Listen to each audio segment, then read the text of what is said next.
five-time WW champion. Pretty weird thing to brag about, actually. Managed to get 5 podcasts in a row. Hi, I'm Jim. I'm here again. And you know what? I'm still not satisfied with the audio. I think last week's was again quieter, so I'm still figuring this out. Appreciate you bearing with me.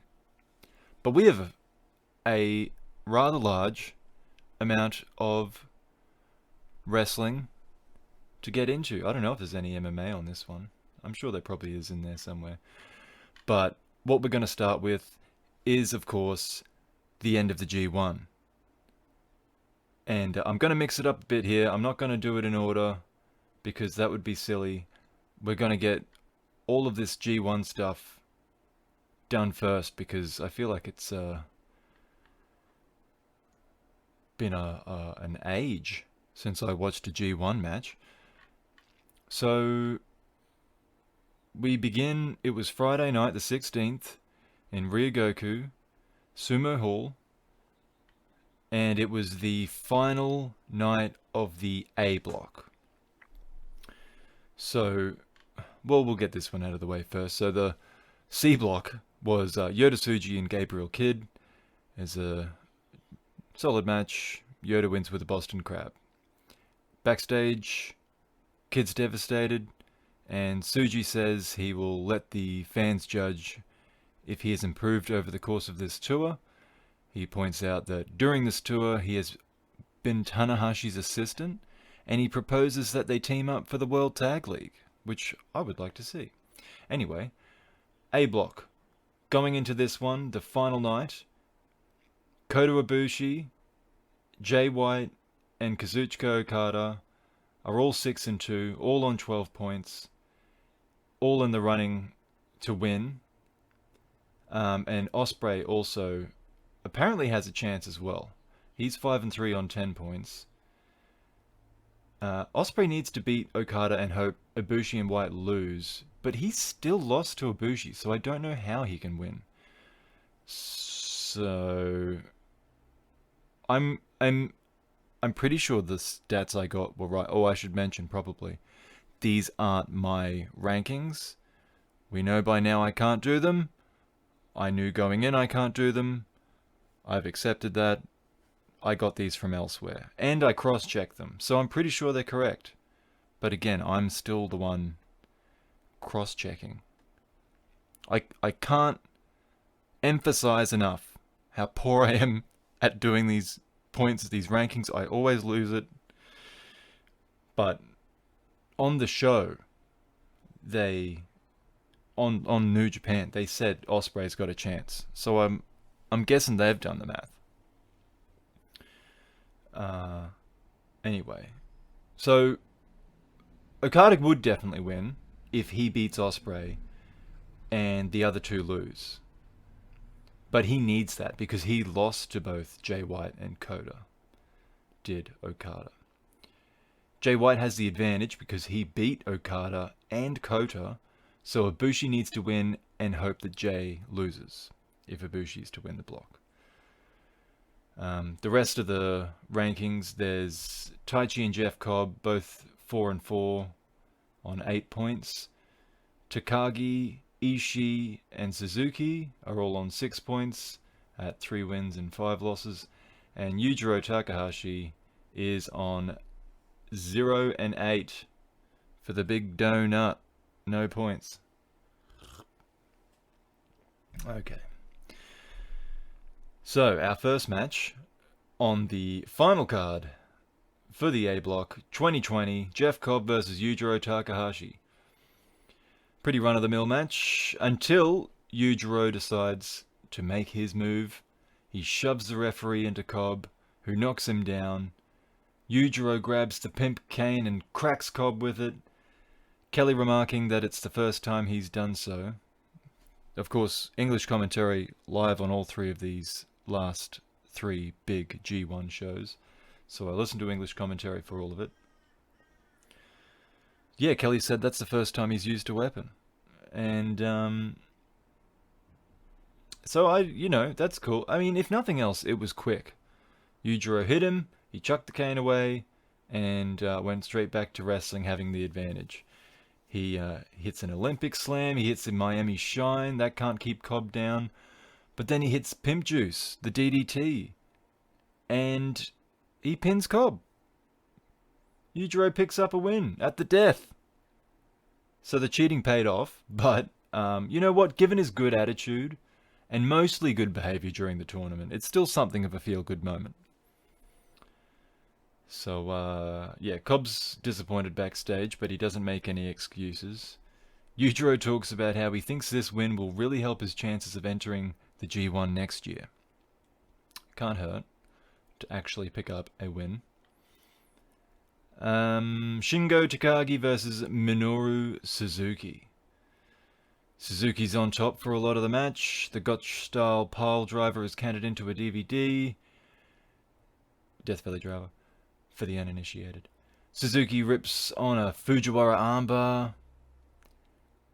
A sleep hold looks like it's about to send Shingo into La La Land, but when Suzuki tries to knock him out, Shingo counters with a big elbow, stunning Suzuki.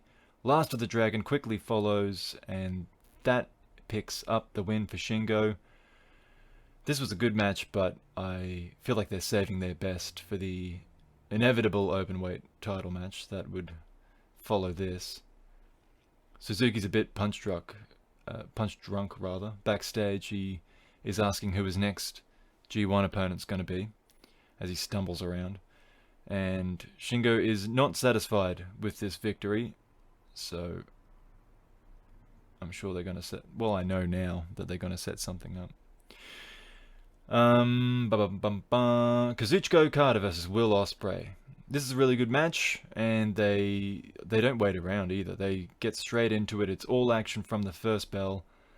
Ospreay hits Okada's dropkick to the top turnbuckle, sending Okada tumbling outside, and then he flips over the top turnbuckle to the outside, so from inside the ring, flips over the turnbuckle to the outside, landing on Okada. Apparently a move in dedication to the late Ryan Smile, who I believe took his own life, unfortunately. He was a UK wrestler. I think they were a tag team, actually, him and Ospreay. Sometimes. Back in the ring, the counters are flying. There's a Rainmaker as a counter to the Stormbreaker. Okada hits the drop kick and the tombstone, then locks in the money clip, but Ospreay makes it to the ropes. Okada gets it back on a little later for a lot longer, but help arrives in the form of Bea Priestley, who was identified by Kelly as Ospreay's girlfriend. At first she just cheers him on, but then she gets into the ring to provide a referee distraction, and a man enters from the other side. He's wearing a grey suit, he's got a black beard, a buzzed head, but for a long plaited black tail. His heavily taped right hand clasps Okada's face, lifting him up and slamming him down. The camera's able to get a better shot of his face when he leaves, and it's the Great O-Khan, otherwise known as Tomoyuki Oka, who is clearly back from his UK excursion, where he has evidently made some new friends. Ospreay seems confused by all of this at first, but he goes with it. He finishes Okada with the Stormbreaker, he wins the match, he's got a confused smile for O-Khan, and then exits toward Priestley, who kisses him and then tells him to go back in and finish Okada off. So suddenly, Ospreay's fully on board with this. He hits the hidden blade, he gives the finger to the back of Okada's unconscious head, screaming, "Fuck you," and "You held me back." All three of them exit together, O-Khan, Ospreay, Priestley. And Ospreay has clearly turned heel. Has Ospreay's been setting me up? Like, have I been worked this whole time? He was just... I wanted to like him when he came back. Do you remember? Were you listening? I wanted to like him when he first came back at the start of this G1. And ever since, I have just... These podcasts are evidence of just progressively getting just more and more hate piling on Ospreay, and here he is turning heel. Maybe I influenced New Japan. Maybe they listened to this and they thought, you know what, he's right. This guy is a cockhead. Let's turn him heel. No, I think I'm just a mark. Okay, so Ospreay won, and backstage he says this was a long time coming because he's been living in Okada's shadow despite being just as good. He introduces the undefeated, the dominator, the great Okan. He keeps it short. He just says that his time for domination's here. And then Ospreay introduces B. He puts over all of her accomplishments. He officially retracts himself from Chaos and says he'll be building his own faction. So that's quite an angle here. And we're not even at the main event yet. So the next match, Kota Ibushi versus Taichi. We know now that Okada's out of the running. I mean, again, if you know how the G1 works, you already knew that because he's not in the main event. But this happens every year, folks. But yeah, and as far as I'm concerned, Ospreay was out anyway. So, and I mean, look, it's not going to be, even if I've got it wrong, and Ospreay would win if Ibushi and White lose, like why would that happen? Get real, people. You know they organize this stuff before the match, right? Okay. Ibushi versus Taichi is the next match. It starts innocently enough. Taichi cops a kick to the back. Ibushi sits down, Shibata style, showing he can take it better than Taichi can. But then in a surprising move, Taichi returns the favor after his kick, so he's clearly got something to prove. He sits down and cops another kick from Ibushi. So that's surprising. But then it just seems that neither is able to convince the other that one is tougher than the other, because this becomes the whole match. I mean, they move on to leg kicks at one point, but the whole match is these two taking turns at kicking each other. I mean, that's not exactly the entire match, but that's pretty much the whole match, is them kicking each other. Similar to, it's comparable to Sasaki and Kobashi, the chops, the back and forth chops, but just with kicks instead.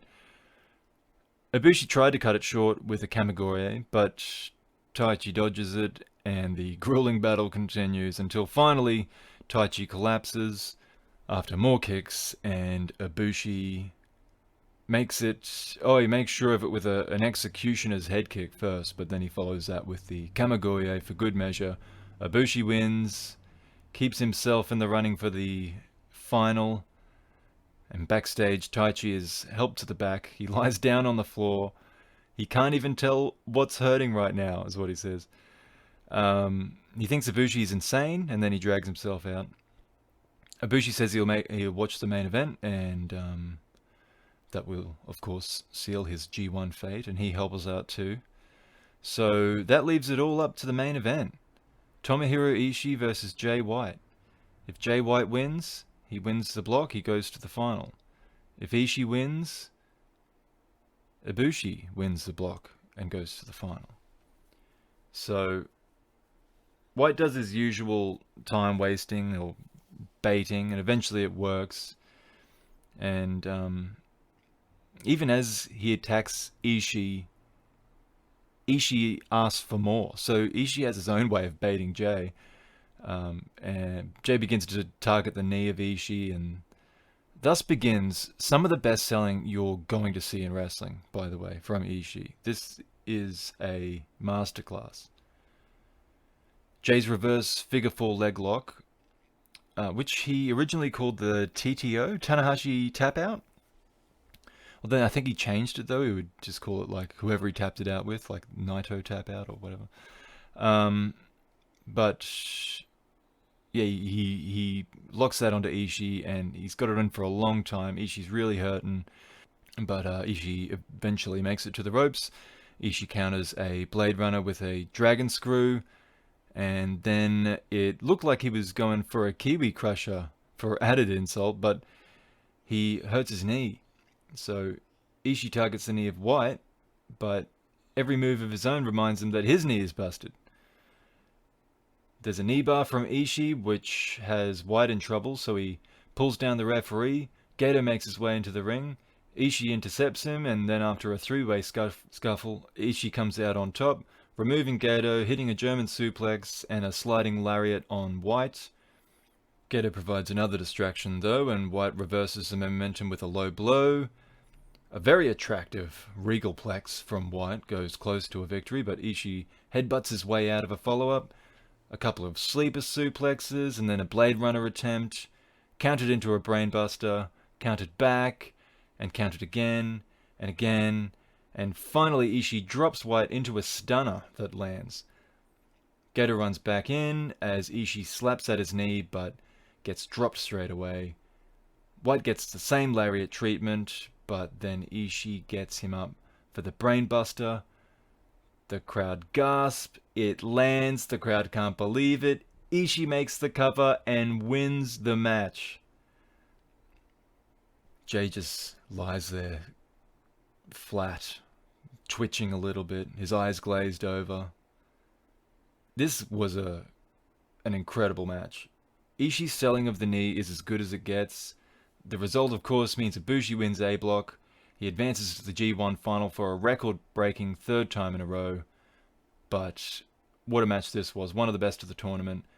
And Ishii doesn't stick around for comment, which is normal, but also it's kind of Ibushi's moment anyway. Gato paces back and forth in frustration around the ring, coming to terms with his plans being ruined, while White sits himself up in the corner and stares at Gato, and the scene looks set for an angle, but they leave together. Nothing happens. Gato blames the referee. Backstage, White resents that a chair is ready for him, which of course every time he comes backstage he asks where the chair is. This time he's like, oh really, you think I need a chair because my knee's hurt? So he sarcastically offers Evil his support in his B block match tomorrow, but is otherwise pretty filthy. Ibushi's interviewed again now that he's had his place confirmed in the final. He says he will win the G1 again and become God. He talks about not giving up. He doesn't mind who wins tomorrow and is ready for whoever the finalist may be. So, the final A block standings are Kota Ibushi, 7-2, 14 points. Jay White, 6-3, 12 points. Kazuchika Okada, 6-3, 12 points. Will Ospreay, 6-3, 12 points. Taichi and Jeff Cobb and Takagi and Ishii, all on, they just went negative, 4 wins, 5 losses, 8 points. Minoru Suzuki finished 3-6 on 6 points, and Takahashi still on the bottom, but off the mark, 1-8, 2 points. So let's go straight on to the next night, the final night of B block rather.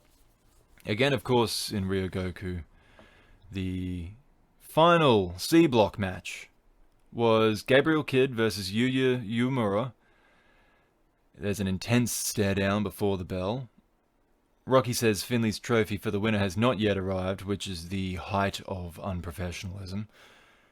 There's a nice drop kick from Kidd that sets up the butterfly suplex, and that is what wins it. So the commentators add up the totals, and Tsuji still takes it. Tsuji is the C block champion. These two evenly tied in second place. Yoda's at ringside and either doesn't know this, doesn't care, or doesn't sell it because he doesn't react at all. Yuya is frustrated, which aligns with his assertion that he hates losing more than the other two. But Kidd picks up the last win of the C block. Uemura recalls saying that he was going to show off something extra during this tour, and although he doesn't think most people would have noticed it, he believes he has had a successful tour that's gained a lot of confidence, and though he is disappointed with the bad note to finish on, Gabriel Kidd says the tour has been bittersweet. He feels he represented the LA Dojo well. He praises Uemura and the rest of his class as one of the most talented Young Lions classes in years, calling them the future of the company. Now, B block. Going into this final night, we have Tetsuya Naito and Evil tied at the top on 12 points, although... Oh, well... I think, did Evil beat... No, Evil beat Naito. So Evil's actually kind of on top in terms of head-to-head. The other guy still at it is Sonata, who's on 10 points. Zack Sabre Jr. is also on 10 points, but he's out because... While he beat Evil, he lost to Naito, who's already on 12 points, so the best he can do is second. Which is... See, on New Japan TV, on the show, because that's the same situation that Ospreay was in. But on the show, they said that Ospreay's still in it, and they didn't say that Zack Sabre Jr.'s still in it. So I don't know I don't know what the difference is. If you're listening to this and you know, feel free to comment and let me know what I've missed here. Once again, math is not my strong suit. So, it's between Naito, Evil, and Sonata. Sonata also beat Naito, so he has that advantage. He also has the advantage of the fact that tonight he faces Evil, so he has the opportunity to be tied for points at the top and have wins over both of the people he's tied with. So he's... No, you can't say he's in the driver's seat, because if Naito wins, then he tops the group. And if Evil then wins, he would win on head-to-head. But we know Naito's not going to win because he's not in the last match. Spoilers, but that's the G1. Anyway, let's get into it. Toru Yano versus Yoshihashi is the opener. For some reason, neither of these men are in the running. I just realized that Yano has that spray bottle as a replacement for spraying water out of his mouth. Or did he have that? No, I don't think he did. Did he have that before? I can't remember now. I mean, it's been most of the year. It's hard to believe, but this coronavirus thing that was like February it started affecting these shows. So it's been like the whole year has been not in reference to it, but I mean, Yano references to it. I think that's what the spray bottle's about. But, my memory's shot. Who knows? I thought that's what I saw that and I was like, that's what he's doing. It's the mouth thing because he can't spray water out of his mouth. Yeah, anyway, that's important. Important news. Important observation. Yoshi tapes Yano's arm to his staff between the barricade. Now, obviously, Yano has not paid attention to how his opponents have dealt with this, because instead of Yano just turning the staff and pulling it through the gaps in the barricade, he squeezes himself through the barricade to the other side, has to run around and just makes it back into the ring. But it's pretty funny. Yoshi dodges a donkey kick, then considers a low blow of his own, but the referee gets between them. Yano pushes down the referee, but Yoshi catches his low blow, uses the arm to cradle up, and win by pinfall. Yoshihashi with another win. He has more belts in his future plans, is what he says backstage. Yano is unhappy with the way his G1 ended. Juice Robinson versus Hiroki Goto. Juice goes for the hurting shoulder of Goto, but Goto's tough enough to fight through it. And Ushigoroshi knocks the spit out of Juice. There's a big left hand that knocks down Goto twice. The second is followed by a rubbish pulp friction. Goto kind of backed out of it. It looked like he could have countered it, but he goes down anyway, and Juice gets the win. These two end with 8 points apiece. Backstage, Goto reflects on a difficult tournament, and despite his lack of success, he thinks it was one of his stronger efforts. The fire will keep burning, he says. And good news, Juice is back. Hasn't been doing all his promos lately. He calls this the biggest tournament on earth. He's disappointed he didn't hit his goal of 10 points. He throws in a few Japanese words that the translation doesn't pick up, but his... well, disappointment is basically his sentiment. I don't know if he was out the whole time, but Hiromu's at ringside for commentary, so it's nice to see him. He might have just popped out there after the break. The little clean-up break. Hiroshi Tanahashi versus Zack Sabre Jr. is the next one. This is a match I've seen 100 times. It's something you've kind of got to be in the mood for, you know? And it's harder to be in the mood when you're kind of beat down with all these matches over and over. At least that's for me.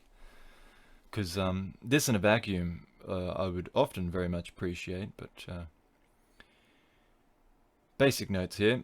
Lackluster sling blade sets up a high fly flow crossbody, which Zack rolls through into an armbar attempt, but Tanahashi follows him over, stacks him up for the pinfall victory. Tanahashi holds him down well after the 3 count to make a point, I guess. So Zack is naturally unhappy, responds by continuing the fight, requiring young lions to separate them. Tanahashi watches on as Sabre throws a bit of a tantrum. Backstage, the tantrum continues. Zack says, "How many lives does Tanahashi have? How isn't he broken? How did he win?" Suffice to say, he's unhappy with the result. Tanahashi admits Zack has more speed, more stamina, even more sharpness, but what Tanahashi has is weight. Of all the things Tanahashi could brag about, he brags about his weight. Tanahashi reminds us that though the weight classes have become more ambiguous in recent times, if Zack weighed as much as he does, he would have reversed that pin. So, and then Tanahashi brags that he pinned him for a 5 count. So he's not necessarily said there that he only won because he was bigger. He was more... it actually came off as more of a shot at Zack. Like, if you had some meat in your bones, kid, you might have actually pulled something off there, but no. Okay. The semi-final match, Tetsuya Naito versus Kenta. It is not long before Naito's noggin meets Kenta's case. The referee doesn't see it, of course. Naito counters the GTS with a poison rana, but lands on his own head harder than Kenta does. Classic Naito. The Busaiku knee connects, but Naito kicks out and then shuffles himself out of another GTS. Kenta goes for it again, and at this point the GTS is so telegraphed that Naito escapes the 3rd time, and then on a 4th attempt, Naito turns it into a half Destino. Kenta counters another Destino, but eats a Valencia. Naito goes for the Destino again, and this time the counter is a cradle, which pins Naito. I haven't seen Naito like this, at least not for a long time. He's beside himself with grief over this result. It means he's out of the running, and of all people, to his rival from the beginning of the year. Kenta sticks his tongue out, rubs it in, because it appears he'll get another shot at the double title now, I suppose. So that's 3 title belts that he's in line for. US, Intercontinental, and the heavyweight title. Things are coming up, Kenta. And backstage, in true Fast and the Furious spirit, Naito says he may as well have finished with 0 wins because it doesn't matter whether you win by an inch or a mile. He doesn't actually reference Fast and the Furious, I am. But yeah, that was basically what he said. He brings up the final match, but he doesn't offer any support for either of the competitors. Of course, this is speaking of Sonata versus Evil. You'd think he'd have a favourite in that one, but he doesn't talk about it. He's just disappointed with his own performance. Kenta looks up from the floor at his favourite camera person and recalls an exchange between them nearly a year ago, like a complete psycho stalker. But that love affair continues for now. And the final match to determine, this is winner take all. It's the very last block match of the 2020 G1 Climax 30. And it is that simple. The winner goes to the final between Sonata and Evil. So they obviously know each other very well. Evil tries to spring his finish early on, but to no avail. So he tried to wrestle. That was his attempt, and the chairs come out, because it didn't work. Evil suplexes Sonata onto a pile of chairs as the referee chats to Togo. Hiromu no-sells Evil. Evil tries to intimidate him, because, of course, as I said, Hiromu's sitting at the commentary table, so Evil tries to get a rise out of him, but nothing happening. Evil chats to the referee as Togo puts the boots to Sonata.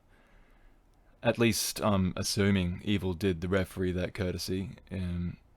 Didn't see it. It doesn't matter either way.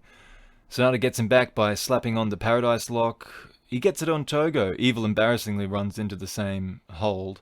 And the commentators argue that he shouldn't kick Togo. Sonata should leave him tied up, which absolutely makes sense, but he can't help himself. He kicks them both.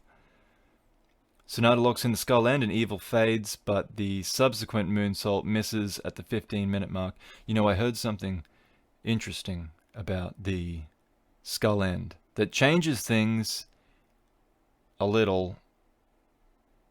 It's supposed to be a neck crank. It's not supposed to be a dragon sleeper. Now, that's fine. I'm fine with that. But why do they go to sleep from a neck crank? That's the problem. You're sending the wrong message. If they just tapped out from it and it's a neck crank, that's fine. He just needs something else to set up the moonsault instead of knocking them out with a neck crank and then going for the moonsault. Do the TKO and then go for the moonsault. Or, you know, transition. Yeah, he's got to do something else out of that. I'm fine with the Dragon Sleeper being a neck crank and people not passing out from it and him setting up the moonsault a different way. That could be a big change for him. I don't know if he can go back on it now, because everyone's been, because then now, like, oh, why is no one, he's going to have to change it. Because then everyone's just going to ask why he's not knocking people out with it anymore. Or maybe everyone would just accept it, because it's like, well, this is better. Let's just pretend it never happened the other way. I don't know. Anyway, so Sonata has the skull end in. Evil fades, but the subsequent moonsault misses, and that's at about the 15-minute mark. The Scorpion Deathlock forces Sonata to dig deep, and he kicks out of the subsequent Darkness Falls. Sonata counters the STO with a TKO. He latches the skull end back on, and again Evil passes out. Sonata goes for the moonsault and hits it to the back, then shoves Evil over, hits it again to the chest, but before the referee can finish his count, Togo drags him out of the ring. Togo darts around the ring, he surprises Sonata with a chair, stabbing him in the midsection. He waits for Evil to get up, and then helps him hit a magic killer, albeit kind of badly. Hiromu has seen enough, he runs in to attack Togo, knocking him down with a kick, but then he gets low-blowed by Evil. The pair hits another magic killer on Hiromu this time before sliding him out and sliding the referee back in. Sonata nearly rolls Evil up, but cops a couple of lariats. After that doesn't work, Sonata counters the STO, so Evil grabs the referee and backs Sonata against the ropes where Togo is waiting with his choking cord. Hiromu makes a save, and Sonata rolls Evil back into a pin to win the match, pop the crowd, and I have to admit, I'm no huge fan of Sonata, but I pop for him winning too, so maybe I was right about being worked by Evil.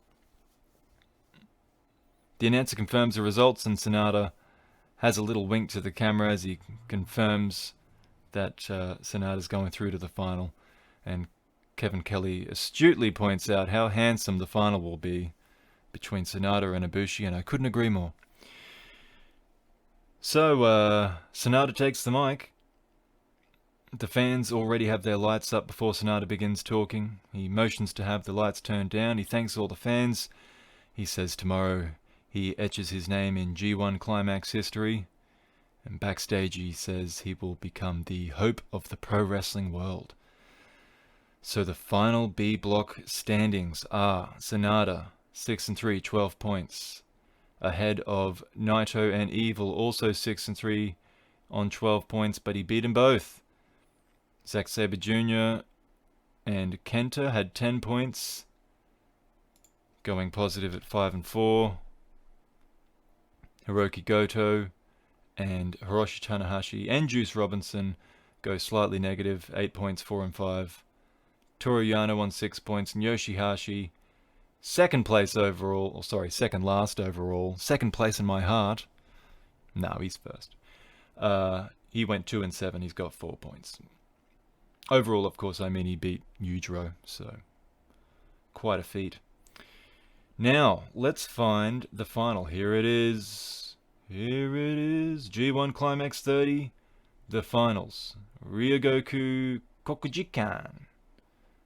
I never say the second word because I don't know if I'm saying it right. Sumo Hall's a lot easier.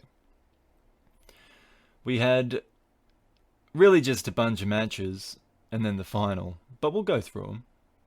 We're having fun. Why not? We got some time. Oh, geez. We've already this far in. There's a lot more to get through. Bear with me. Just looking at the time.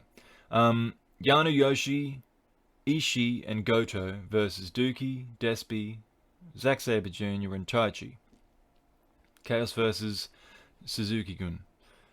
Zack and Taichi combined for a Black Mephisto. What do they call that? Super Black Mephisto? Something. And, yeah, they hit that on Yoshi before throwing Dookie on top of them. Dookie, whatever. Dopey. So that adds insult to injury. Dookie grabs the trios titles, holds them high, physically issuing his challenge as his teammates continue their chaos assault. So Yano's very upset backstage. He offers Zack a shot at his King of Pro Wrestling title in order to punish him. The winners enter together, congratulating Dookie, who unironically accepts their praise. Despy asks, what did he actually do? And Dookie's like, I'm not really sure.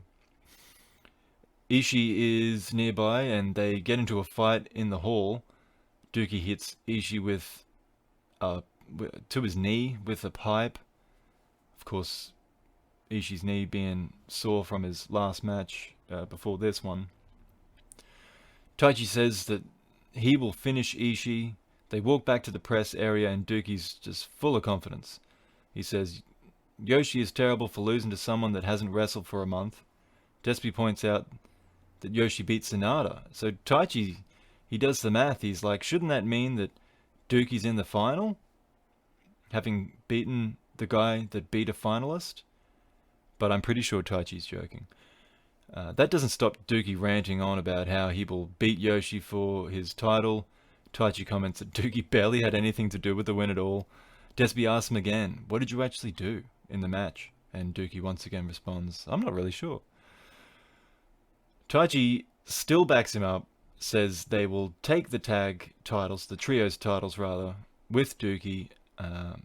And Zack's there, but he's clearly having trouble following what's going on. These guys are hilarious, though. Suzuki-gun guys are some of the greatest backstage promo guys. Taichi in particular is incredible. Hiromu and Shingo versus Kanemaru and Suzuki is the second match. Suzuki and Shingo take up a lot of the match to continue their feud, but Hiromu dodges the whiskey bottle to finish Kanemaru with the time bomb and win the match. Meanwhile, Suzuki and Shingo need to be separated. At the same time, Hiromu holds up his gold to the face of Kanemaru ahead of his, ahead of the Best of Super Juniors. So, yeah, Hiromu got the win over Kanemaru. Suzuki tells Shingo that if he wants the title to come and get it, Suzuki selects him as the challenger and will destroy him more than last time. Shingo says Suzuki is acting like he didn't just beat him. He requests a match from New Japan for the title. Shingo says that the title is a waste with Suzuki, that he will make it matter, and he will fight for it at any time. Hiromu's looking forward to the Best of Super Juniors, but before he wants a title, another title. No, wait. Oh, that's what happened. No, I'm losing track. We haven't really seen the juniors for a long time. Hiromu's not the champion. What's his name is? Bump, bump, bump, bump. Bone Skull. Skull Bone. Big Dog. Skull Soldier. Bone Shoulder. Yeah, Bone Soldier. That's the one. Ishimori. He's the champ, isn't he? So what Hiromu was holding up was Kanemaru's tag title, the junior tag title. So Hiromu wants to challenge Kanemaru and Despi, it would be, for the tag titles with Bushi. He wants gold before the Best of Super Juniors. So I imagine that'll headline one of the Road 2 shows. Wato, Cobb, Juice, and Tanahashi versus Gato, Ishimori, there he is, Kenta, and White. So Gato taps to the Texas Cloverleaf.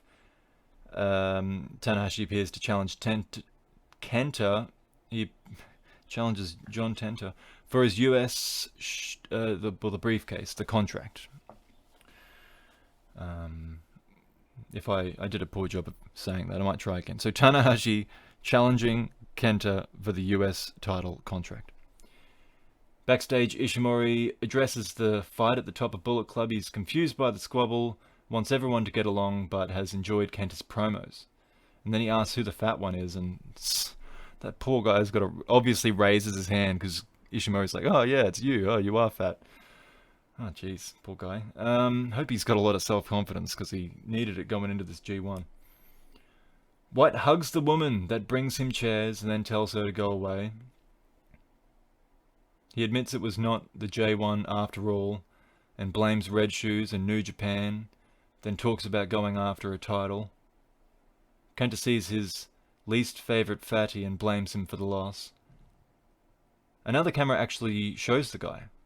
Kenta points out that the fat, I just have to call him that so you know what I'm talking about, the fat cameraman has a Yoshihashi towel, so Kenta asks him to leave, and then he starts talking to a different camera which is wielded by his favourite, more slimmer cameraman.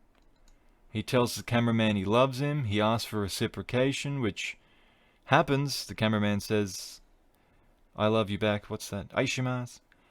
And then Kenta's just disgusted by his voice. He says he sounds like an old man, so now he doesn't like either of them.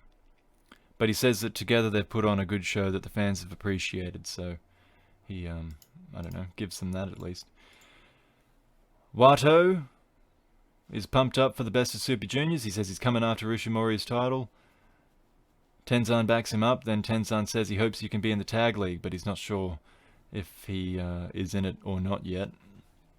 Tanahashi confirms he would like to challenge Kenta for the US title contract. He hears Kenta yell in his press conference and says, that's satisfying to hear, but little does he know, Kenta hasn't said a word about the loss or Tanahashi and is only interested in the people behind the cameras. It's just him yelling at the cameraman.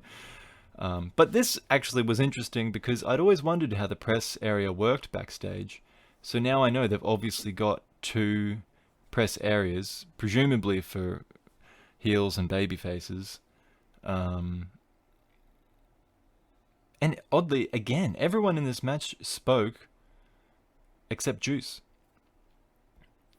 Next up, they have an announcement. Wrestle Kingdom will once again take place over 2 days. The 4th and the 5th of January. Chris Charlton's asked what this might mean for international fans, and of course, he has no answers. But if they're going to let anyone in, they would let us here in Australia in, I reckon. Because, well, no one from Melbourne, they're not doing so well. They're ruining it for everyone. But the rest of us are virus-free. That'd be cool. Who knows? Alright, next one. Sho and Okada versus Okan and Ospreay.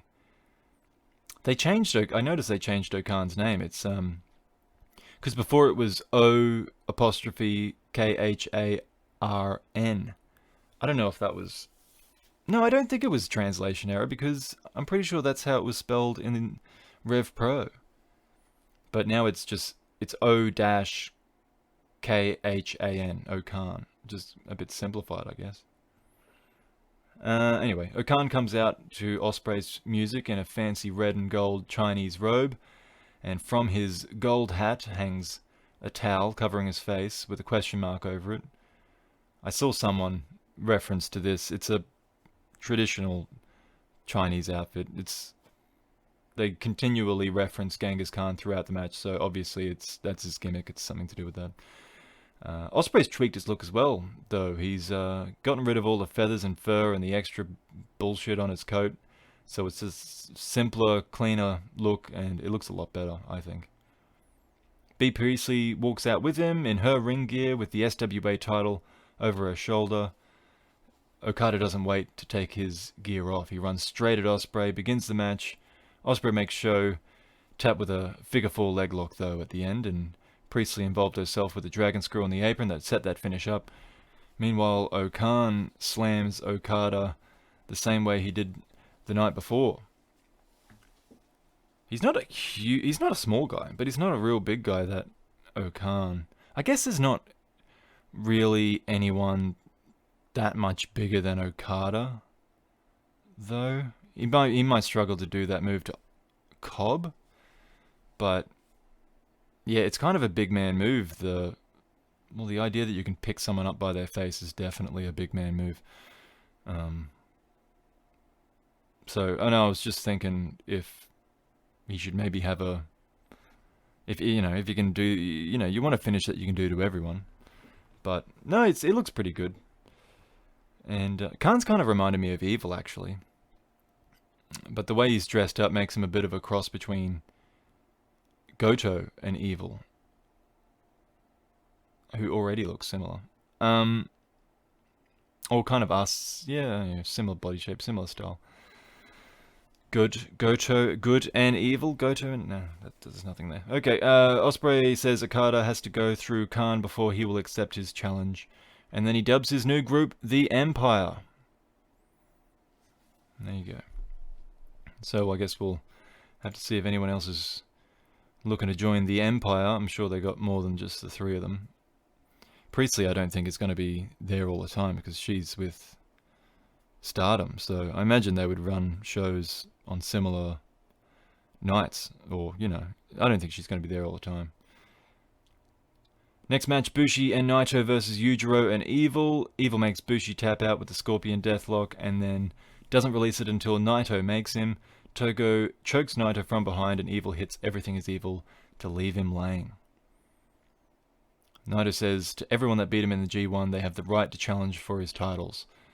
And he will leave the rest to New Japan to work out, but he does ask that Evil contact the chairman about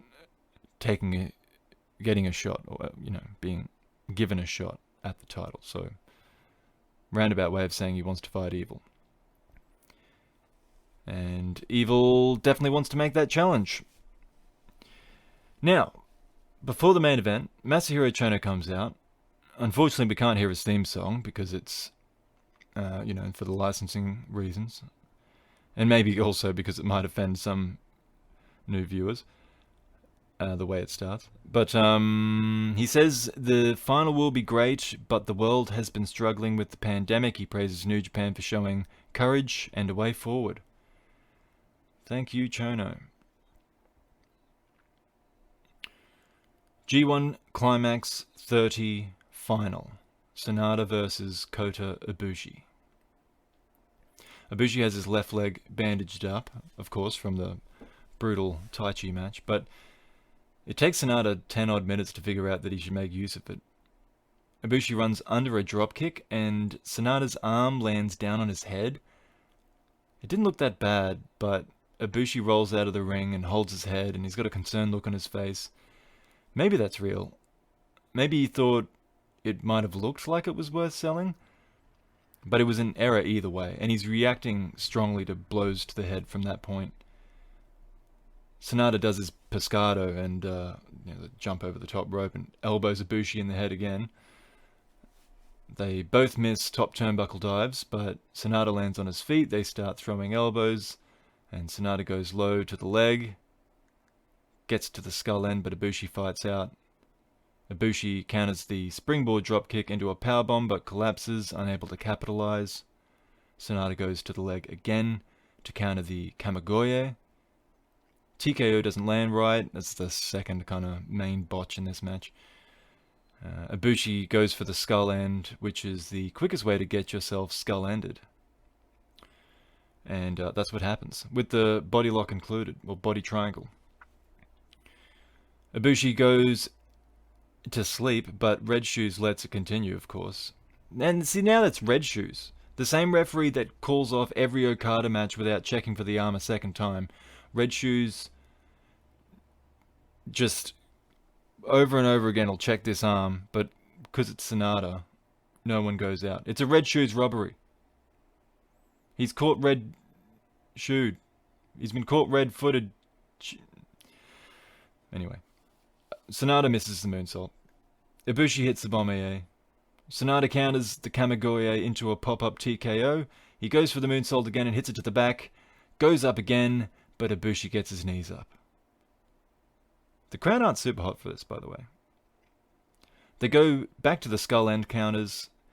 Ibushi hits the bastard driver, but Sonata kicks out.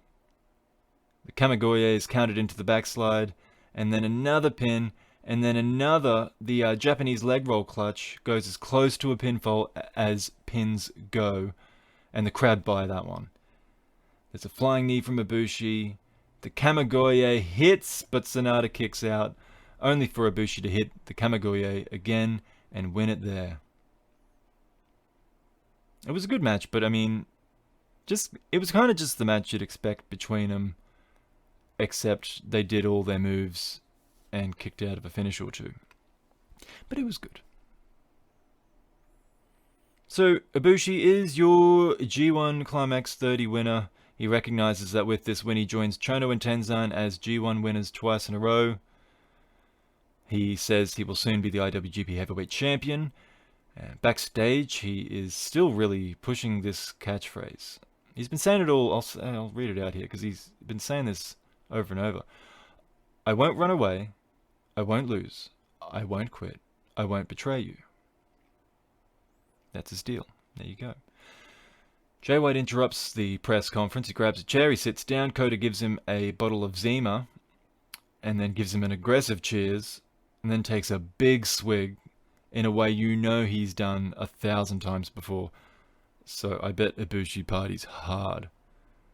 Like he necks it. Like half the bottle's in his mouth when he just like throws it back. Actually quite dangerous for his teeth, I imagine.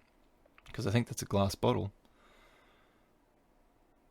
Ibushi's told by the... Anyway, Jay pisses off. Ibushi's told by the... Oh, no, wait. Before that, though, Jay says Kota never beat him and he'll be taking that briefcase. So, obviously, Jay wants a shot. Which is obvious because, yeah, Kota's the winner. Jay nearly won. And Jay had a win over Ibushi. So, yeah, of course, that's the logical next challenge, I would imagine. The defense of Ibushi's briefcase. Ibushi's told it was the longest G1 final ever. I think it was only just over, it was like 35 minutes. He's asked about Sonata, and Ibushi seems to suggest that he should be a good guy, if I understand correctly. So I don't know if that's foreshadowing for Sonata leaving LIJ. He said he became a fan again when Chono handed him the trophy. He says winning the heavyweight title means everything to him. He thanked all the wrestlers, all the fans. There you have it. G1 is over. But there's so much still going on. Let's go back here. We'll do the rest in order of when it occurred, roughly. So, what would be the next thing here? A block. Oh, there's the Ring of Honor show. Ring of Honor. Last week, Lethal advanced to the semi-finals with his win over Finlay. Lethal said post-match that he's confident of meeting his partner Jonathan Gresham in the final. Gresham defeated Seidel with an awkward knee twist after a surfboard. He comments afterwards that this tournament has meant to showcase, or was meant to showcase, how different the Ring of Honor Pure guys were from everyone else. That's what I thought too. But I haven't seen that much of it. There's been... I don't know. It's been kind of 50-50. There's been some good like technical kind of matches, and there's also just been some wrestling matches. Then he calls Seidel a bigger part of a problem for Ring of Honor, and once again, I am on the same page. He says, or he asks, why is a high flyer in this tournament? And he says that Ring of Honor needs to return to its roots. Gresham isn't the greatest promo ever, but I like what he's saying. And then they replay this dope from last week that got attacked by Matt Taven. First match on this show, though, Fred Yehi versus Tracy Williams. This was good, really technical. They mix it up with a few explosions of energy between holds, though. Yehi picks up a knock to the leg. He does a cool little sequence with a foot stomp and then a quick takedown and then a boot. It's not really realistic, but he made it look cool. They both use up their rope breaks pretty quickly, but Yehi's lucky to have one left when a pile driver lands and all he can do is get his foot on the rope. Williams locks in a crossface, and Caprice Coleman's line of the week is, "He has a really strong face." I don't even really know what that means. Yehi pulls himself up on the ropes, which of course doesn't break the hold. He has no rope breaks left, but Williams transitions, locking in a standing dragon sleeper between the ropes to win the match that way. So, yeah, this is more like it. This was a good match. Between matches, EC3 walks out in his street clothes, well, wrestler street clothes. His promo sounds like a TED Talk. You can tell he really practiced it, but it's not bad. It's actually pretty good. I mean, he basically just says he's here to win wrestling matches, but he says it in a really fancy way. The cameras follow him backstage, and Shane Taylor heard his words and takes umbrage. Dem boys, the Briscoes move in, and Taylor fires up at them as well. Everyone forgets about EC3 for a moment. He just stands in the background until the Briscoes invite him, without asking, into a 3-on-3 tag against Taylor and his boys. So I get that would have to be next week. Maybe they're dragging out the semi-finals and just doing one semi-final next week, one semi-final the following week. I don't know. But the final quarterfinal, which by the way, again, they call this a semi-final of the block. That's not how, like, it's a knockout tournament. There's no blocks. It's a quarterfinal. Josh Woods, PJ Black. So Silas Young, mentor of Woods, walks him to the ring. Black brings his doofus that he's mentoring, Brian Johnson. This one starts out a bit slower than the last one, but not in a bad way. It's pretty technical. Until Woods just decides to dump Black out of the ring. But that doesn't last too long. They get back in the ring. Black uses 2 of his rope breaks shortly thereafter, like within 30 seconds of that, of each other. Woods has a submission that looks like it isn't on yet.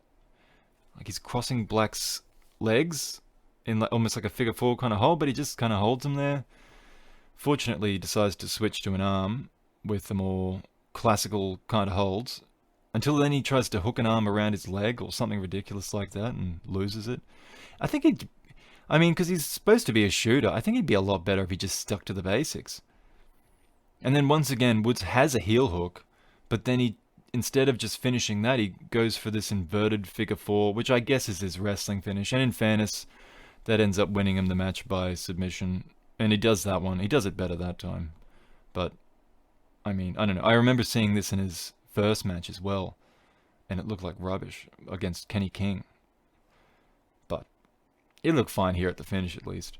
So, that's the Ring of Honor show next week. Well, yeah, I don't know how they'll do it now, but the semi-finals will be Lethal versus Williams and Gresham versus Woods.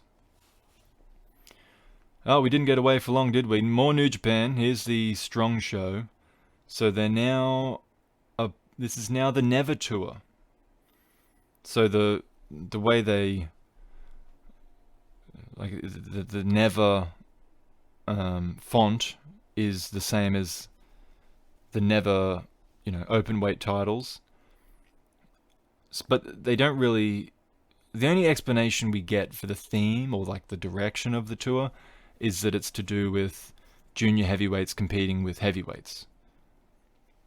Um, but I mean, that sounds kind. I mean, I don't think that's really that different from what they've been doing. But it sounds cool in terms of that being a direction for the Never Openweight Championship, because I really dislike this idea of just like a floating mid card title that represents little more than being the best average guy. I mean, that's not a thing.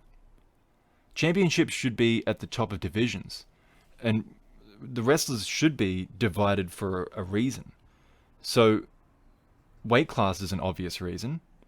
Another reason would be style, which is what the Never title was for a few years there. They had Goto, Honma, Shibata, Ishii, Suzuki, Makabe was a part of it, Nagata was a part of it. Those guys were like, they were having these awesome fighting spirit style matches, and like with a few of them, maybe a bit of shoot style thrown in.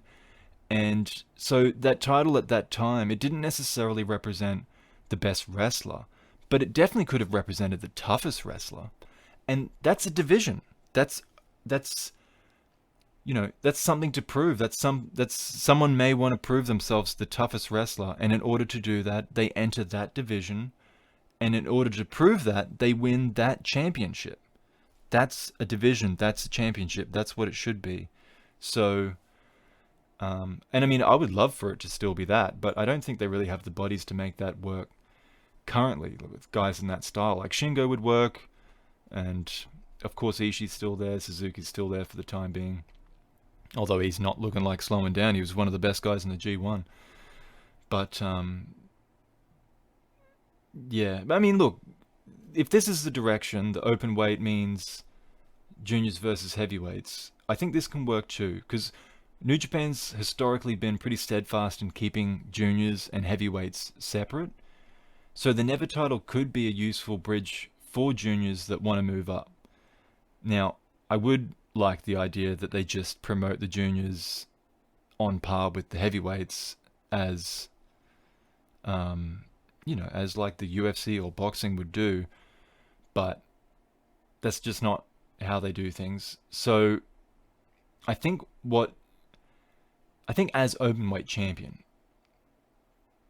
they would need to be in consideration for major tournaments, regardless of their weight. So, like the top guys don't need to go after that title because they'll be drafted into those tournaments regardless. So either it's heavyweights that are just under that who might want to turn their attention to this title to make sure they get entry into those big tournaments, or of course for the juniors, they are rarely selected for those tournaments. So what I'm talking about, of course, is G1, New Japan Cup, stuff like this. If they're champions, then of course they're going to be selected in these tournaments. And I have to imagine that, of course, winning the tournament itself is its own glory, but, just competing in it, I'm sure, comes with a bigger paycheck. So, let alone winning it. And additionally, what it could represent to the fans is a different style of match. Remember in the 90s, they would do different style matches with, oh my gosh, how am I missing his name? I'm seeing his face. Shinya Hashimoto. I mean, that was like the shoot style matches, but this is a different style match in that we don't really get to see the juniors versus heavyweights much, so it's kind of that quick, everlasting junior facing the strong and damaging heavyweight, and that's a fun dynamic in pro wrestling that we don't see a lot of in New Japan. So I think to the fans, the openweight title can represent that, but in kayfabe to the wrestlers, it can also represent its own prize and usefulness and that's what you need it to be. You need a championship to be a prize. You need it to be something sought after. Because something like,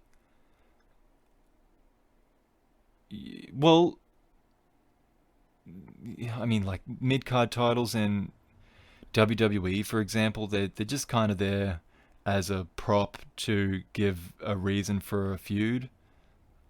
And I'm definitely not saying New Japan's immune from that, and that's why they really need to make use of this title. Oh, actually, I'm calling it the US title in I'm calling out WWE's US title. What about the US title in New Japan? I mean, that's kind of their. I mean, it makes sense that they're branching into a United States territory, but is that really a division yet? Like, do they really have a division for that? Is it really worthy of having a championship for? That's a different story. So, anyway, that's quite a tangent. We were going to talk about New Japan Strong. And we do start off with a heavyweight versus a junior. It's Danny Limelight versus Mysterioso. Mysterioso being the heavyweight. And he leans on Limelight at first, but then shows off his own agility as well. He catches Limelight's Pescado and rams him into the post on the outside. Kozlov speaks some Russian during this match. His commentary would genuinely be better if he spoke Russian the entire time. And no, I don't speak Russian. That's the point. Limelight makes his comeback with some flying moves, some quick dodges, and some hard kicks, but makes the error of trying to lift the bigger man, so Mysterioso makes him pay with a backbreaker. I think he called it the MSO, and he wins by pinfall. The next match is Hikuleo versus TJP. The commentators have been really putting over how big and dangerous Hikuleo is. Realistically, TJP probably does feel in danger wrestling this big green goof because, I mean, he wants to make himself look good. He is a really big guy, and TJP's half the size of him. So, and he's green as grass, so he's a bad botch waiting to happen, but TJP's experienced enough to maneuver around that. And he tries some things in this match that won't work because he just can't reach all of the, I think he tried like an SDF at one point and he hooks up the legs and then he goes to try and get Hikulo's face and he can't reach him, so he ends up just trying to pull on his hair for a minute. And yeah, he hits them, he starts to use the ring a bit more. That's what helps TJP. He hits some DDTs by jumping up on the ropes and closing the distance that way.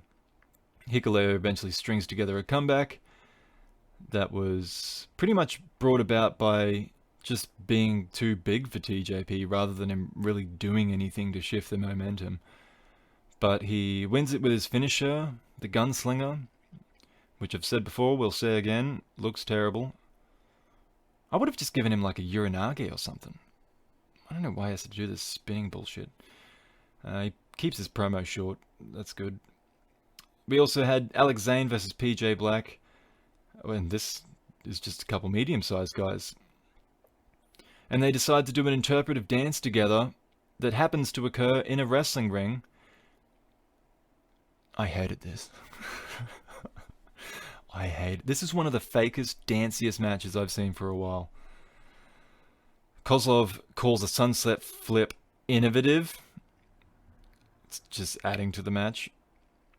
Black hits a Styles Clash on his way to a crucifix driver that he calls the bad habit and wins the match like that. Just not my style of match, if I was to put it a nicer way. Kenta and Chase Owens versus Jeff Cobb and David Finlay is the final match on the card. Kenta pulls a Rick Rude on Raw. Here, he's got his mop of blonde streaked hair when we just saw him in the G1 with a fresh cut. My goodness. What a fourth wall... No, that's not fourth wall breaking, is it? It's time travel, that's what it is. Actually, this was taped so long ago that Jeff Cobb's beard isn't grey yet. Again, I don't even...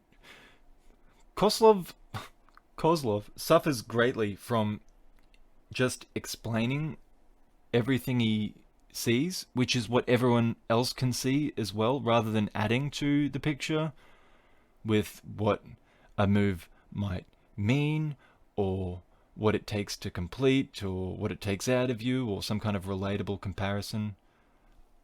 He's fucking terrible. But anyway, yeah, okay, so there was a match, and Cobb beats Chase with the tour. That was it. Alright. Oh, you know what? I don't know if there's any MMA, but I do have some boxing here. There was some I didn't watch it again, but I thought it was worth mentioning because This was it was on ESPN. It wasn't on pay-per-view, from the MGM Grand Conference Center, not the arena, because no one can go. Lomachenko, he was the ring lightweight champion, the WBO lightweight champion, and the WBA super lightweight champion. And those titles were on the line against Lopez, who had the IBF lightweight title. And in an upset, Lopez extends his win streak to 16 and takes Loma's 3 titles with him. So apparently it wasn't like a barn burner, but it might be a bit of a passing of the guard, which is why I thought it was notable, because Lopez is only 23 years old and pretty highly touted, and beating the long-feared Loma is and I mean Lomachenko's only 32, so not exactly out of his prime years necessarily. Yeah, but look, I mean, it's boxing. I'm sure there'll be a rematch, and who knows how that'll go. But there you have it. It was a by decision, I believe, unanimous decision, which is also a little bit surprising. Usually,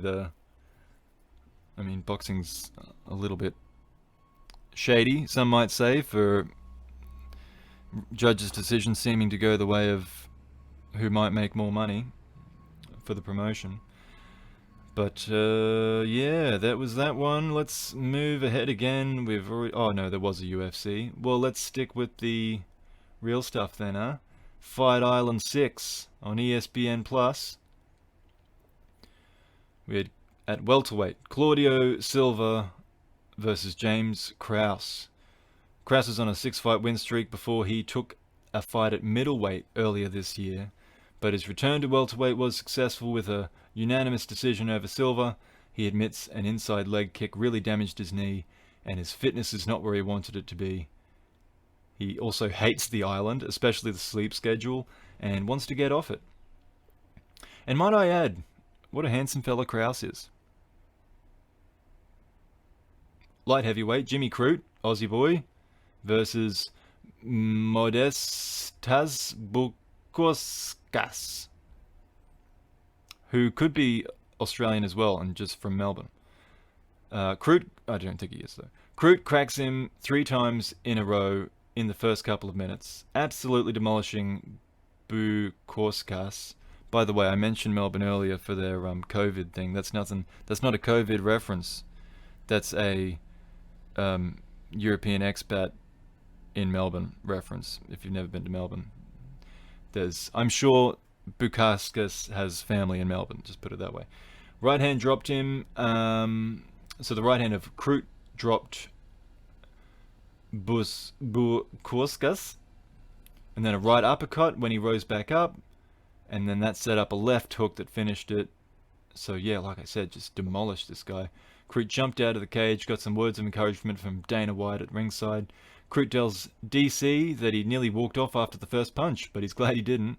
And then he calls out Nikita Krylov, who's a top 10 guy. So Jimmy Crute, in and out quick with his priorities straight. Nice one. Women's flyweight, Caitlin Chukagian versus Jessica Andrade.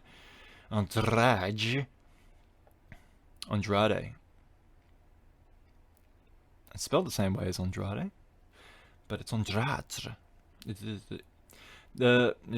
At the end of the first round, Andrade lands a slam and some ground and pound, but Chukagian gets back to her feet. When they break, however, Andrade lands a punch to the solar plexus, and Chukagian wheels back in pain. With only seconds in the round remaining, Andrade rushed in with punches, finished the fight with another strong body punch, and Andrade said the body shots were part of the plan because she knew Chukagian was affected by a weight cut. This was Andrade's return to flyweight, and Chukagian was ranked number 1, so a first round finish of her likely puts her straight into a title shot against Shevchenko, the champion, which is an awesome fight that has not yet happened. First though, Shevchenko's got to fight Jennifer Maia in next month, UFC 255. So I imagine that we will see Shevchenko. Oh, well, as long as I imagine Shevchenko will win. I guess, to be fair, Andrade will face the champion, whoever that may be, but I mean, of course it's going to be Shevchenko. She's a beast. And that's a great fight. I would be really interested in watching that. Now, the main event here, I know that this is obviously primarily pro wrestling, this podcast here. But I talk about this stuff because I like it for the same reasons that I like pro wrestling. So there's a real story behind this main event. And I think if you're not a combat sports fan, you're just a pro wrestling fan, you can get into this because it has that story behind it. As long as the fight that follows it is still interesting. And in this case it was. But let me set it up. The fight is between Brian Ortega and Chan Sung Jung, more popularly known as the Korean Zombie. Again, pro wrestling. And this one's been a long time coming. The rivalry started when Zombie called out Ortega for a fight over social media pretty aggressively.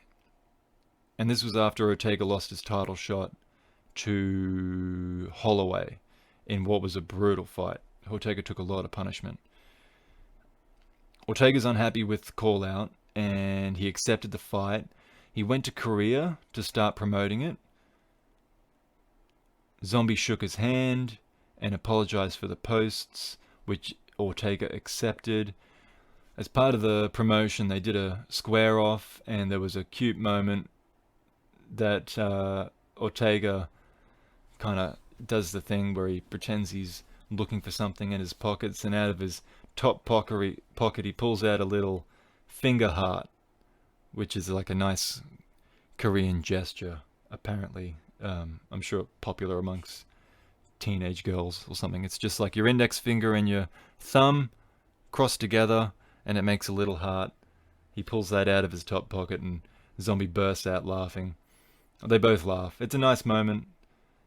And then at some point, so everything's buried. They're all good, right? But at some point, Ortega found out that it was a member of Zombie's team that was doing the posts. It wasn't Zombie behind those posts in the first place. It was his translator, who is also a Korean pop star called Jay Park. Now, this is how you integrate a celebrity into a fight or wrestling. There's no reason why pro wrestling can't do this. Jay Park probably has a lot of fans that watch this fight to see his surrogate beat up the enemy, because here's what happens next. So Zombie and Ortega were meant to fight in December 2019, but Ortega pulled out of that fight with a knee injury and was replaced by the former UFC lightweight champion, Frankie Edgar, legend, and Zombie knocked him out in the first round. Then through Park's translation, Zombie said he isn't interested in Ortega anymore. He wants his title shot because he doesn't want to be ducked again. So Ortega assumes that Park was the instigator of this, and he calls him out on Instagram. He says, the next time, or he says something like, don't be surprised if you get slapped the next time I see you. This is at Park, the translator, the pop star. So then other translators came out and defended Park, and they just said, look, it was a straight translation. He didn't add anything, but Ortega doesn't care. In March at UFC 248, he sees Park and it was in the audience, and he made good on his promise, slapped him across the face. I don't think Zombie was there with him at the time, but Zombie lashed out on social media, and now we are thinking it's probably him doing it. He basically demands a fight in revenge for his friend, and here we are. So, can you see how, WWE, I'll use WWE just because they're the ones with actual access to celebrities. I suppose AEW as well, but you just see a lot that, the celebrities tend to get involved in a real gimmicky way. Like, you know, maybe they'll wrestle the match and they'll do a move or two and it's like, oh my god, you know, he embarrassed the Miz or whatever. Or they'll just be like pretending someone's their favorite and it's like a nobody and I don't know, they just have some like little gimmicky thing they do at ringside or something. In this sense, all that really Park had to do was get slapped. And it sets all of this, or it's, you know, an important moment, an angle, if you will, in this rivalry. It's so simple, but it works so well. And yeah, I bet it got a bunch of Park's friends or fans to watch this fight. Like, oh, I want to see that bully that slapped my favorite pop star. I want to see him get his ass beat. Let's go Korean Zombie. So here it is, featherweight bout. Brian Ortega versus Chan Sung Jung. Zombie enters to the song of the same name by the Cranberries, which has endeared him to the fans in the West, as well as exciting brand of fighting, winning fight bonuses for fun. And he's currently ranked at 4 at featherweight. So a big win here almost definitely secures him a title shot. And this guy's a huge potential. He's got huge potential as a star. Ortega has shaved his head and donated the hair to a charity, showing he isn't just a K-pop bully, and he's ranked number 2 at featherweight. They hesitantly touch gloves before the fight, and it's cautious and pretty even first round. They both land strikes until there's about a minute left. Ortega connects with a short right and then knocks him down with a left, although Zombie pops straight back up, but that took the round for Ortega. First takedown attempt by Ortega in the second is well defended by Zombie. A nice uppercut snaps Ortega's head back, but they both land in punches. Ortega with more kicks. Zombie overextends on a punch, and Ortega knocks him down again with a spinning back elbow.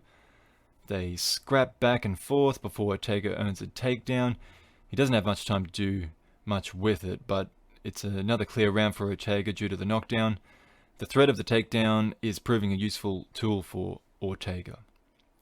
The third round starts cautiously again, but it remains intense.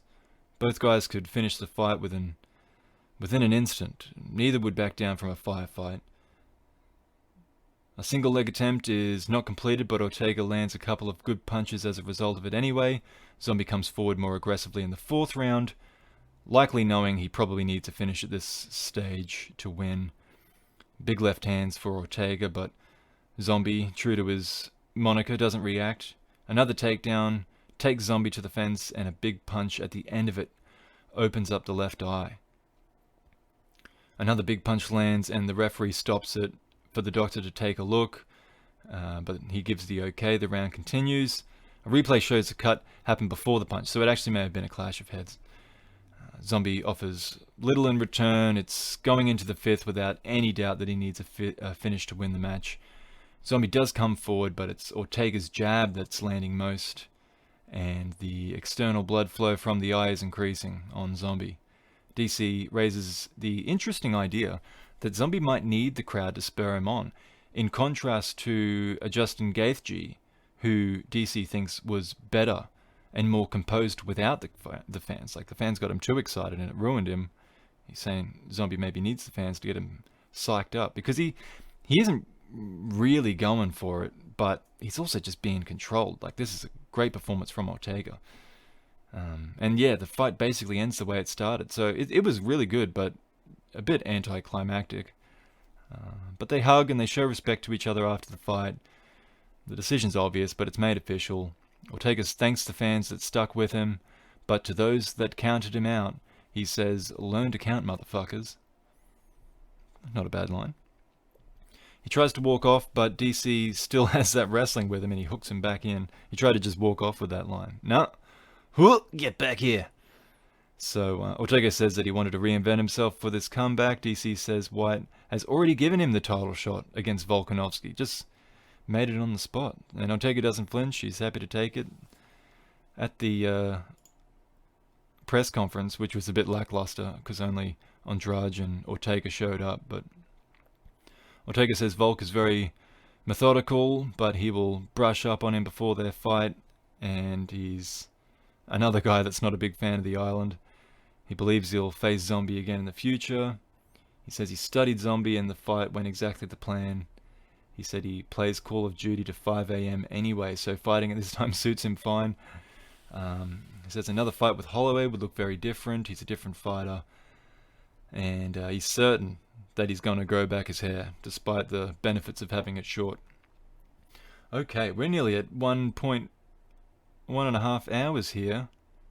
So let's wrap it up. There was the Road to Power Struggle show as well, but we can cover that next week. That was last night, Friday night. I didn't do the date at the start of this show. Well, hopefully you read it on wherever this is posted.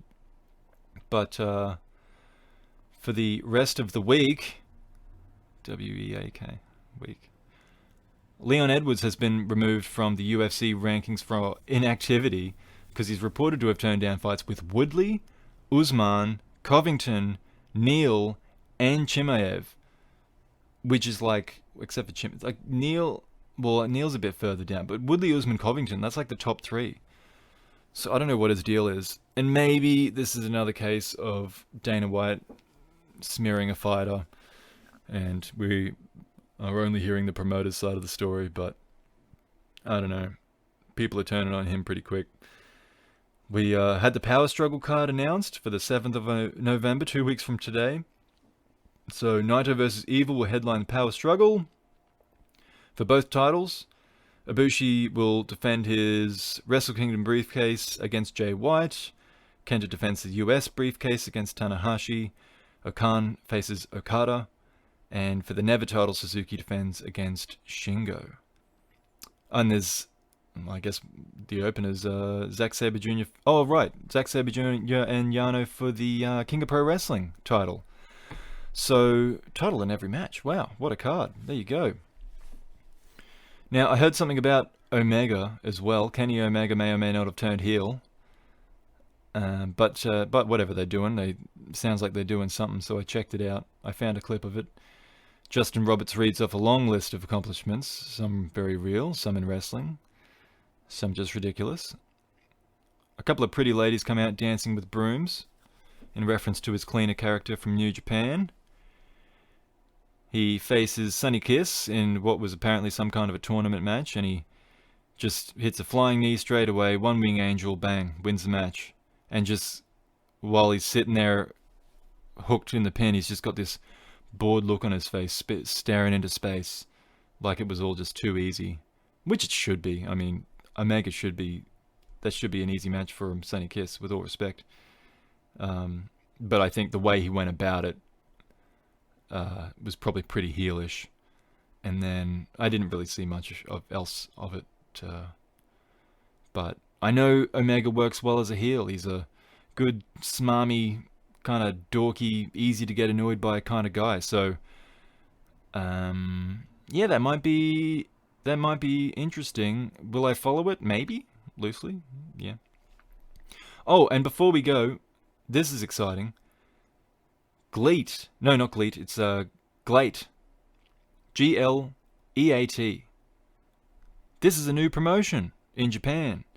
So they just put on one show so far. It happened on the 15th of October. It aired apparently on the 22nd of October, so I'm still trying to find footage of that. But I did find their YouTube page, which is just GLEAT, G-L-E-A-T, official YouTube. If you want to look that up, give that a follow. On there I found a video by Josh Barnett. He sent in a video saying that he'll be there soon to keep the UWF spirit alive. So this promotion was founded by Kiyoshi Tamura, who was a UWF fighter in the 90s. But when New Japan absorbed UWFI, Tamura went to Rings instead. And that was around the time when Rings was starting to become a shoot promotion rather than a shoot style promotion. But Tamura had some shoot fights along the way, so he could hold his own all right. But yeah, he's definitely one of the shoot style guys of that era. and competed in mixed martial arts as well. So Glate, it's hard to. I mean, I think that's a Japanese thing. They've just because I read something that it was great, and then the L is for something in particular. So they think if you just put L in there, instead of it being great, it would be glate. It's not how English works, but so every time I see it, I see gleet, which reminds me of bleat like a goat, which reminds me of osprey, which gets me mad. Not really.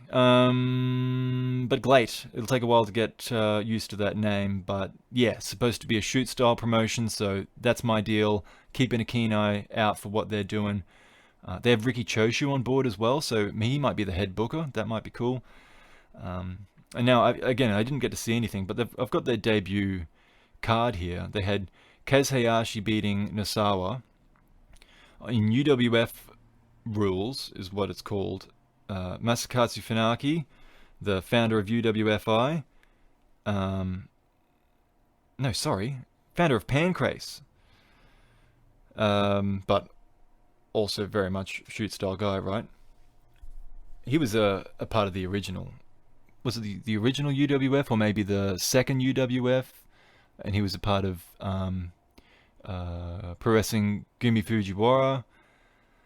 But yeah, definitely a name in that space anyway. Minoru Tanaka was on his team and they defeated Okubo and Takanori Ito. Again, a UWF rules match was Syuri beating Yu by referee's decision. And then we had Kinu beating Watanabe, Fujita, Kendo Kashin. See, these are names I know. Takashi Segura versus Daisuke Sekimoto, Jun Akiyama, and Taniguchi in the main event. So, Fujita, of course, he's classic. Fujita and Kashin, there's a couple of Inoki's boys, and Segura as well as one of those guys that a shoot style guy who was part of that era, or that kind of early New Japan era as well.